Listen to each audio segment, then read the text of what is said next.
On December 13, 2019, a doctor from Wuhan, China, warned his fellow doctors in a group chat to wear protective clothes to avoid infections from a virus he had noticed 7 cases of.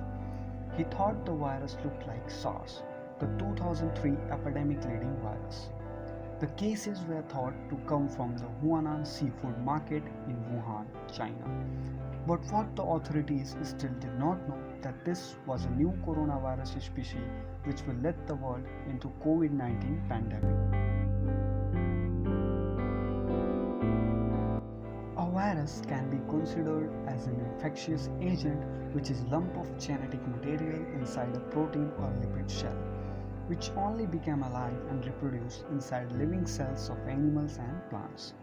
The debated virus which caused the current ongoing pandemic, COVID-19, is the newly discovered virus of the coronavirus family. People infected with this may experience mild to moderate respiratory illness and recover without requiring special treatments. However, older people and those with underlying medical problems like cardiovascular disease, diabetes, chronic respiratory disease, and cancer are more likely to develop serious illness. Despite of having mild effects in maximum cases, what makes this virus cause a pandemic so immense is the fact that it spreads primarily through droplets of saliva or discharge from infected person to healthy targets through sneezing or coughing.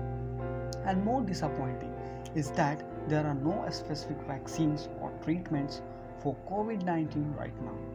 However, there are many ongoing clinical trials evaluating potential treatments. As of now, the ongoing COVID-19 pandemic is peaking with worldwide active cases of 3.5 million, total cases of 8.3 million, the deaths recorded are 446,000 and recoveries are recorded in 4.3 million cases. The recovery rate recorded currently is 91% and fatality rate worldwide is 9%. You may heard everybody talking about flattening of graph. What does it mean? As you can see in the graph plotted with y-axis as number of active cases of COVID-19 at time t days and x-axis as time in days.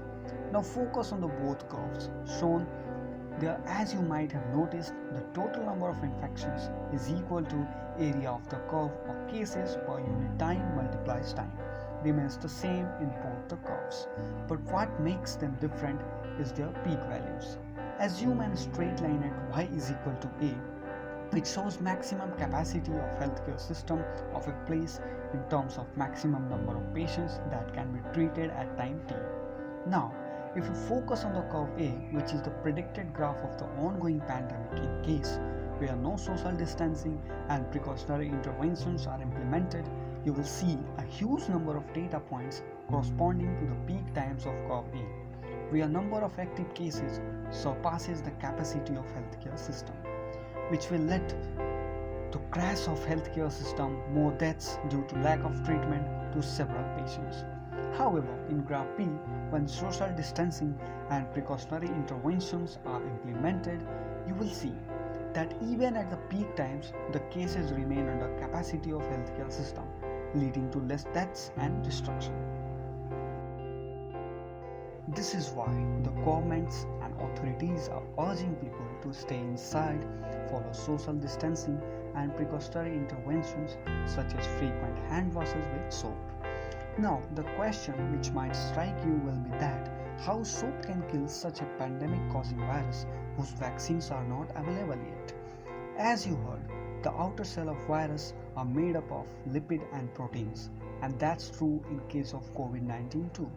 So, when soap molecule along with water came in contact with the lipid shell of coronavirus, it dissolves and rip apart that protective layer of lipid, destroying the virus.